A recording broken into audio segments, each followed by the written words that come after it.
Radio Publique Africaine.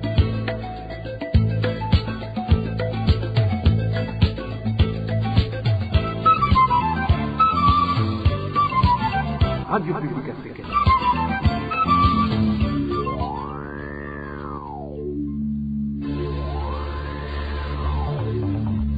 C'est le moment de suivre le journal parlé en français.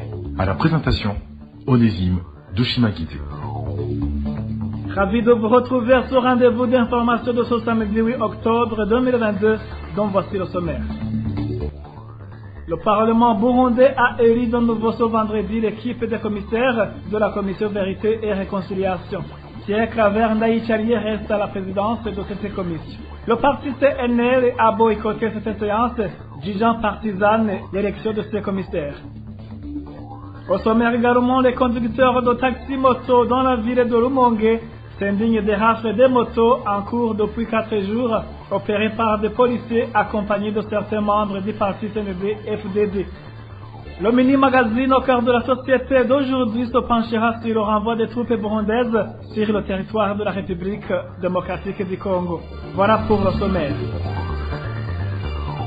Je vous le disais en titre, l'équipe des commissaires de la Commission Vérité et Réconciliation a été de nouveau élue par les députés ce vendredi. Pierre Claver Ndaïchalié reste à la présidence de cette commission. Le parti CNL a boycotté cette séance, jugeant partisane l'élection de ses commissaires. Le point avec Eric Nyonzima.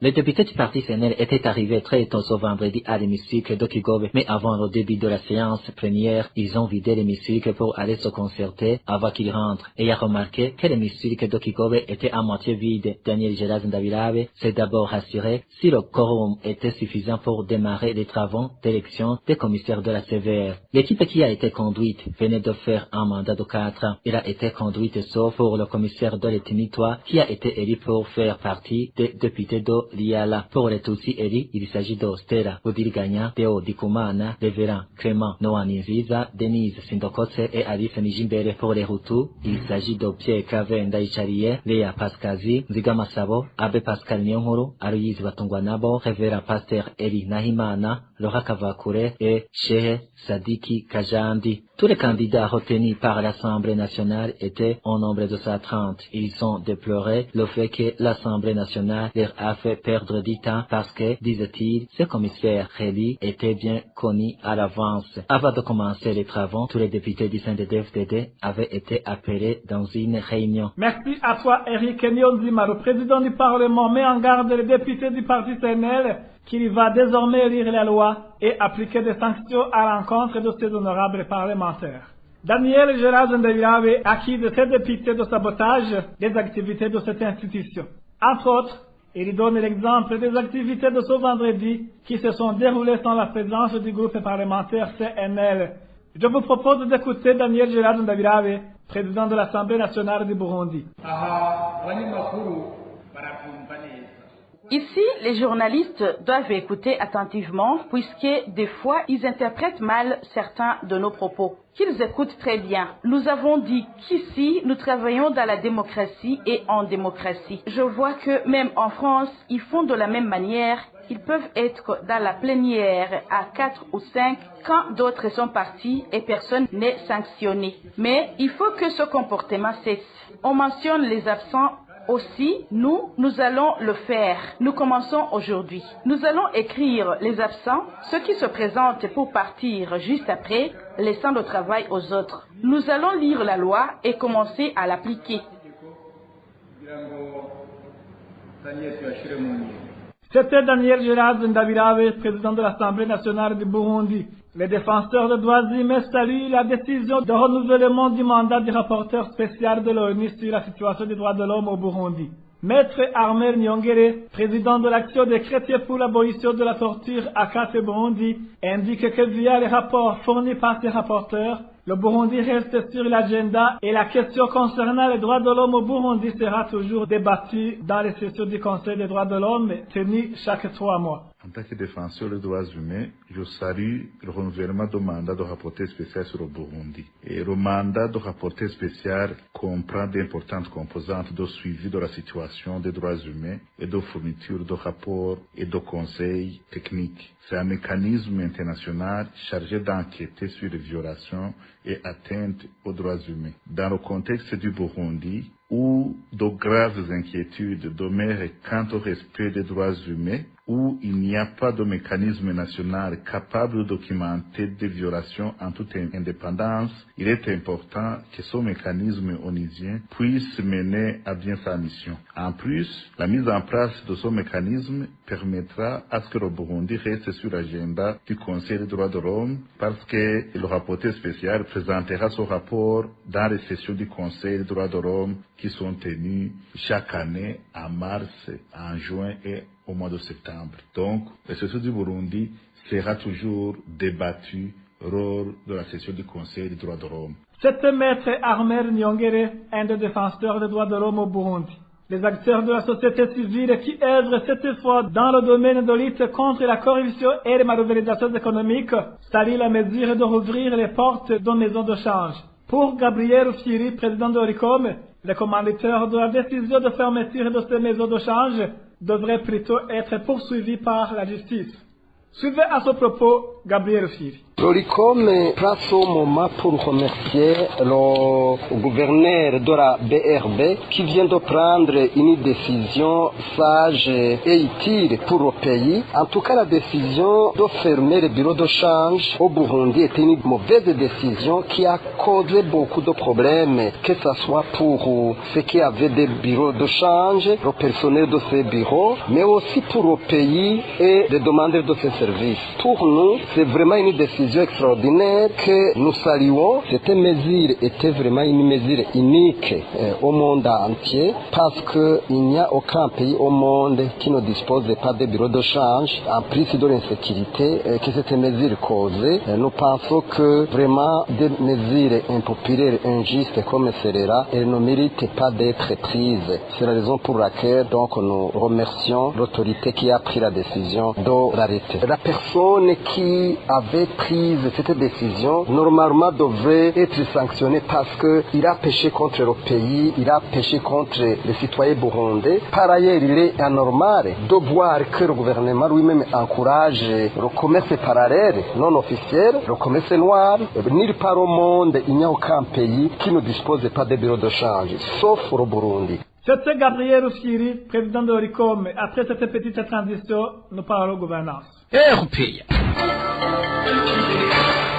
Je vous le disais en titre, certains conducteurs de taxi-moto dans la ville de Rumonge s'indignent des rafles de motos en cours depuis 4 jours, opérés par des policiers accompagnés de certains membres du parti CNDD-FDD. Les taximotards dont leurs motos ont déjà été saisis indiquent avoir été informés sans détail qu'ils devront récupérer leurs motos après 10 jours et paieront également une amende de 260 000 francs burundais. Le point avec Eroge Diveremesh. Depuis mardi de cette semaine, en province de Rumonge, les taxis-motards indiquent qu'il s'y effectue une rafle visant toutes les motos de transport. Cette rafle, objet d'indignation des conducteurs des mototaxis, est opérée par des policiers accompagnés par certains des mobilisés, ainsi que des Imbonerakure, tous affiliés au parti CNDD-FDD. Ce taxi-motard témoigne que toutes les motos sont saisies, y compris celles en possession de tous les documents nécessaires. Ils viennent en tenue civile et surprennent les taxis-motards au parking où ils garent leurs motos. Quand ils sont venus arrêter nos motos, on croyait que c'était de simples citoyens qui faisaient du sport. Ils ont dit que toute moto déjà enfermée à la brigade de Rumonge payera une amende de 260 000 francs burundais, un montant dont on ignore le motif. Moi par exemple, malgré que j'ai tous les documents nécessaires, ma moto a été saisie et on nous a tous informés que toute doléance ou réclamation sera reçue après 10 jours. Ces conducteurs de moto affirment aussi avoir été exigés de payer des pots de vin pour éviter que leur moto soit saisie.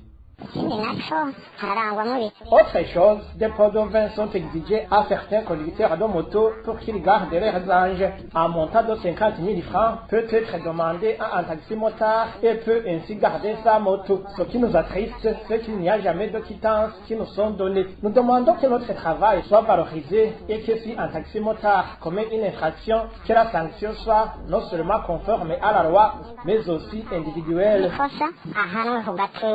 À ce propos, la rédaction de la RPA a essayé de joindre en vain Consolateur Nitunga, gouverneur de la province de Rumongue, pour recueillir sa réaction. Merci à toi, Eloge Diveremecha. De Rumongue cap sur Bururi pour parler des grognes chez les cuisiniers qui prestent à l'école technique supérieure de Kiremba. Il reproche au directeur de cet établissement scolaire d'avoir exécuté une retenue de 7 000 francs burundais pour chacun de ses travailleurs. Au moment où ils sont accusés de ne pas être présentés au service à temps, ces employés qualifient cette mesure de contraignante car l'année scolaire n'avait pas encore commencé. Reportage signé Emmanuel Nyungeko. Il s'agit de lamentation de certains cuisiniers prestant à l'école technique supérieure de Kiremba Sud, en province de Bururi, qui indiquent que le salaire perçu à la fin du mois est très insignifiant. Pire encore, selon ces travailleurs, une somme de 7 000 francs a été retenue sur le salaire de chacun pour le mois de septembre. Leur employeur les a accusés de ne pas s'être présentés au service à temps. L'un des cuisiniers témoigne. Sur le salaire du mois de septembre, ils ont fait une retenue de 7 000 francs burundais pour chacun. Nous avons approché le directeur de cette école et lui avons demandé ce qui a motivé cette retenue. Il nous a répondu que cette opération a été faite parce que nous ne nous sommes pas présentés dès la première semaine, c'est-à-dire à partir du 5 septembre. Pourtant, le gouvernement avait fait une prolongation d'une semaine concernant la rentrée scolaire. Nous ne devrions pas nous présenter alors que les élèves n'étaient pas encore retournés, car en principe nous nous conformons à leur retour à l'école. Ces travailleurs demandent d'être rétablis dans leurs droits, dans la mesure où même la totalité du salaire ne leur permettait pas de subvenir à leurs besoins, car jugés insignifiants. Nous avons mal accueilli ces explications car elles n'étaient pas du tout convaincantes et nous voyons que c'est de l'injustice. Nous avions un conflit qui nous opposait avec le directeur concernant le maigre salaire que nous percevons et le fait que nous ne sommes pas soignés alors que nous exerçons des travaux qui nous exposent à des maladies. Et voilà que maintenant, ils ont fait une retenue sur ce salaire, petit soit-il, et nous ne voyons pas comment nous allons vivre. Nous demandons donc au directeur de nous restituer cette somme d'argent retenue. Contacté par la rédaction de la RPA, Théo Bukuru, directeur de l'ETS Kiremba Sud, reconnaît une retenue opérée sur le salaire de 2 cuisiniers seulement sur une vingtaine qui compte cet établissement. Selon lui, ils ont été accusés de n'avoir pas répondu à l'appel lancé par la direction de se présenter à l'école une semaine avant la rentrée scolaire. Toujours au chapitre gouvernance, les habitants de la commune de Mabayi en province de Chibitoke demandent à l'administrateur de cette commune de procéder à la vente aux enchères des boissons découvertes à clandestinité dans 3 bistrots de la dite commune pour être vendues à de prix exorbitants. Cette population plaide également pour des enquêtes minutieuses à Saucige. Le point avec Vice-Seigneur Mungue. Ces boissons de la Blahoudi en cachette ont été découvertes dans 3 bars de la commune Mabayi, Keso Tagata, La Cerise et Tagado Mabayi. Une opération qui a tellement plu à la population qui affirme que ces boissons avaient été mises en cachette pour des raisons de sous-facturation. De plus, les habitants apprécient le fait que Sylvestre Mbazomotima, le conseiller de l'administrateur, a par la suite fermé ces bistrots. Malheureusement, les habitants ne sont pas encore complètement satisfaits du fait que l'administrateur n'a pas encore vendu aux enchères ces boissons, indique cet habitant. Le problème chez la population est que l'administration ne veut pas rendre public ces boissons saisies de leurs propriétaires afin que ces produits soient vendus. Par la suite, l'argent qui émane de ces produits pourrait être versé sur le compte du gouvernement, comme l'a dit le président de la République pratique que les vendeurs de ces boissons soient sanctionnés sévèrement. Mais l'administrateur de la commune Mabayi ne veut rien en faire. Ça fait une semaine. Même les vendeurs de ces produits saisis demandent qu'on leur taxe d'amende et ainsi ouvrir leur bistrot pour continuer leur commerce.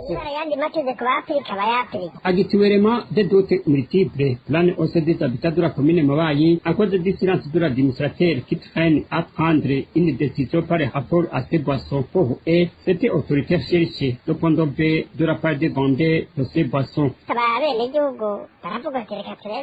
Les habitants attendent jusqu'ici la finalité de cette situation et la réaction de l'administrateur communal de Mabayi. Mais d'après ce que nous entendons ici et là, c'est la corruption qui risque d'être appliquée pour que ce bistrot fermé soit ouvert à nouveau. Mais aussi, les commerçants cherchent à ce que l'administrateur ne leur taxe pas beaucoup d'amendes. Le flou est encore accentué, mais ça fait une semaine d'attente et même les officiers de la police judiciaire nous ont dit qu'ils attendent la décision de l'administrateur de Mabayi car il est considéré comme parent de cette commune. Nos sources en commune Mabayi révèlent que la population est très en colère suite à l'inertie de l'administrateur face à cette problématique. Merci à toi aussi, Elvis Elio Mungere. Après cette petite transition, nous ouvrons la page des nouvelles des réfugiés. Le HCR interpelle les réfugiés burundais partout où ils se trouvent de se rapatrier massivement. Proposition émise ce vendredi par Charles Mbala, chargé de la protection des réfugiés dans la région de Grand Lac, en Afrique de l'Est et dans la Corne de l'Afrique. Charles Mbala explique que les fonds destinés aux réfugiés ont été réduits et la guerre en Ukraine en a exacerbé la situation. Selon ce fonctionnaire du HCR, les moyens disponibles seront bénéficiés aux rapatriés. Suivez. While I'm saying this, I also need to highlight the overall decrease of assistance and support in the region, which is due to the... Je dis cela parce qu'il y a une très grande diminution de l'aide destinée aux réfugiés. Nous devons savoir qu'à partir de l'année prochaine, le budget général alloué aux réfugiés devra diminuer de 6 à 20%. C'est en partie à cause de problèmes qui hantent le monde et en particulier la guerre en Ukraine. De notre côté, comme le HCR, nous y travaillons déjà. Je pense qu'à partir de l'année prochaine, vous commencerez à le réaliser. Vous ne reverrez plus certains de nos travailleurs puisqu'on va mettre fin à leur contrat. Vous le constaterez également par la diminution des aides que vous allez recevoir. Autre chose qui fait qu'on ne trouve pas assez de fonds pour les réfugiés, c'est qu'il y a une certaine opinion qui pense que ce serait mieux que l'aide qui est destinée aux réfugiés burundais leur soit donnée une fois étant au pays natal. Pour ce mois-ci ou alors le mois prochain, il est prévu qu'une grande rencontre avec tous les partenaires et ce sera au Burundi. On verra ensemble comment continuer à soutenir ceux qui seront rentrés. Donc, ce qui importe, c'est de voir comment changer le rapatriement volontaire en rapatriement massif. C'est pourquoi on doit collaborer avec tous les pays qui ont donné asile au Burundi pour promouvoir le rapatriement massif. Support those choosing to return and support also reintegration in your areas of return in Burundi.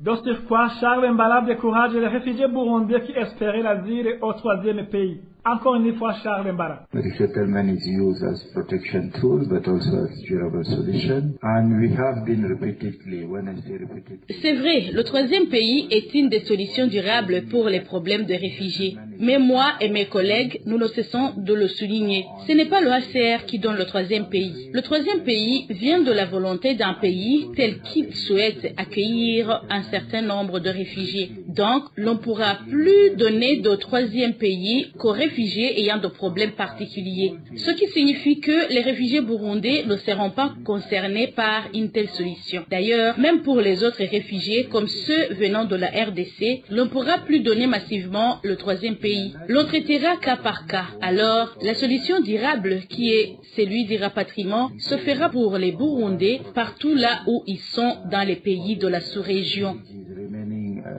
Burundian refugees in camps all over the region. It's not only in Tanzania.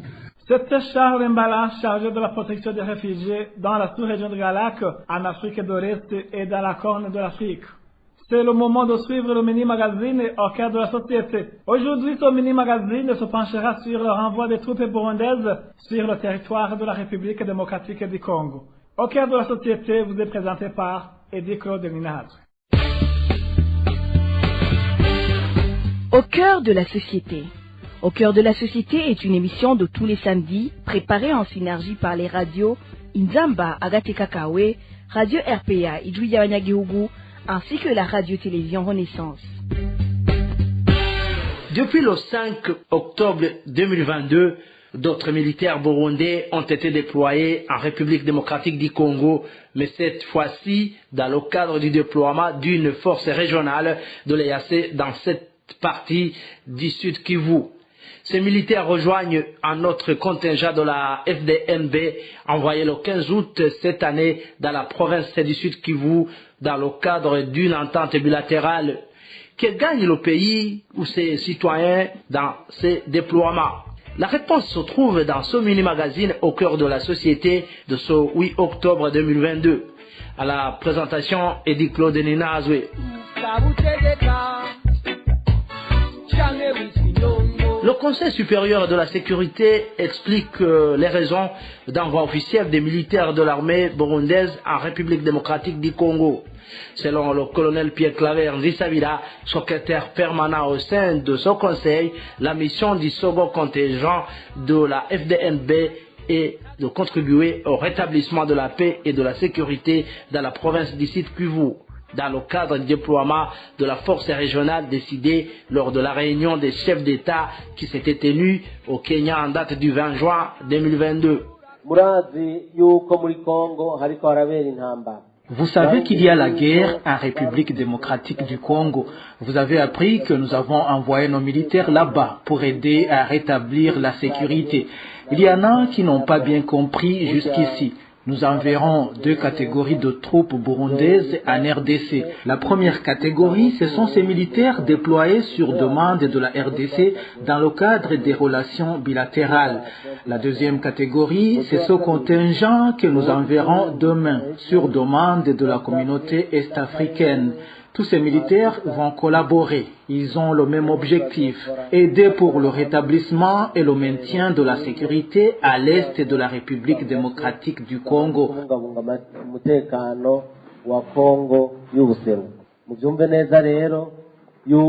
Il faut être conscient que lorsque tu interviens dans un conflit, tu peux soit y laisser la vie, soit te blesser, mais ce n'est pas bon de se lamenter parce que tu es en train de rétablir la paix et la sécurité chez des frères en conflit.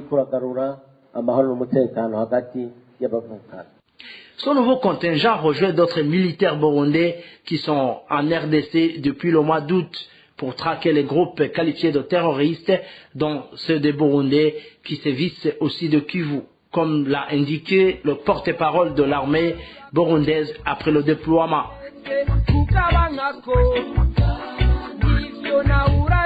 Certains hommes politiques burundais s'interrogent sur la valeur ajoutée de ces déploiements. Pour Frédéric Wambrinyouvira, ces opérations militaires en RDC profitent aux responsables militaires du pays. Le président de la coalition CFOR Arusha regrette aussi que ces opérations exigent beaucoup de moyens que le pays aurait utilisés dans d'autres secteurs. La présence des militaires burundais sur le sol congolais est une question qui a été débattue depuis très longtemps. Ça fait déjà des années. Et l'objectif qui était chanté, c'est de dire qu'ils poursuivent au Congo des mouvements armés qui envisageaient d'attaquer le Burundi. Ça, c'est le premier mouvement. Le deuxième mouvement, c'est l'issue de la rencontre entre les deux chefs d'État, le chef d'État congolais et le chef d'État burundais, où le chef d'État congolais s'était déplacé jusqu'à Bujumbura. À l'issue de la rencontre, on n'a pas été servi du contenu de ces échanges, mais avec le temps, on a compris qu'il lui demandait de le soutenir dans sa recherche de la sécurité au Congo. Troisième mouvement,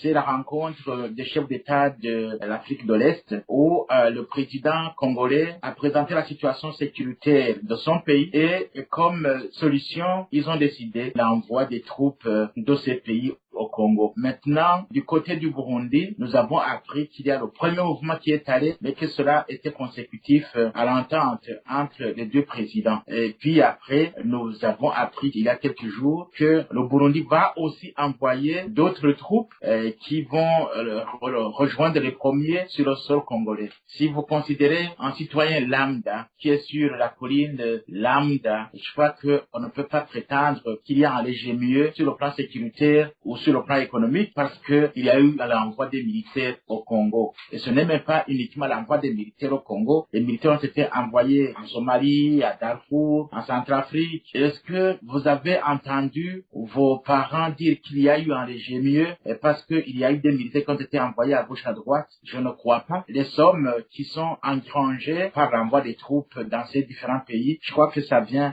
renforcer les poches des dirigeants et non pas les poches de l'État. C'est là où se trouve le grand problème aujourd'hui, parce que continuer à envoyer les troupes à l'extérieur, à quoi ça sert pour les Burundais, franchement. Et c'est l'Assemblée nationale qui devrait poser des questions au chef du gouvernement sur la nécessité de l'envoi de ces troupes et avoir des solutions. Mais jusque-là, il y a de l'omerta sur la question.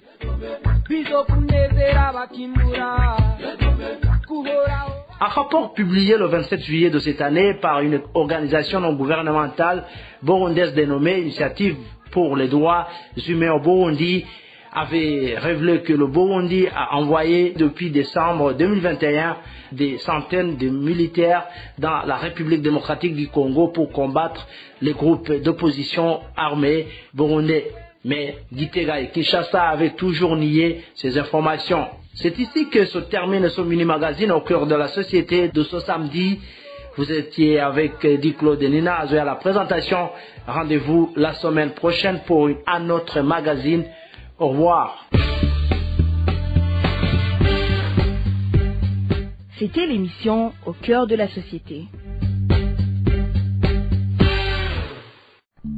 Merci à toi, Di-Claude Nina. Merci, mesdames et messieurs, d'avoir prêté oreille attentive. Ainsi s'achève cette édition. À la présentation, vous étiez avec Onésime Dushimagi. Bon week-end à tous.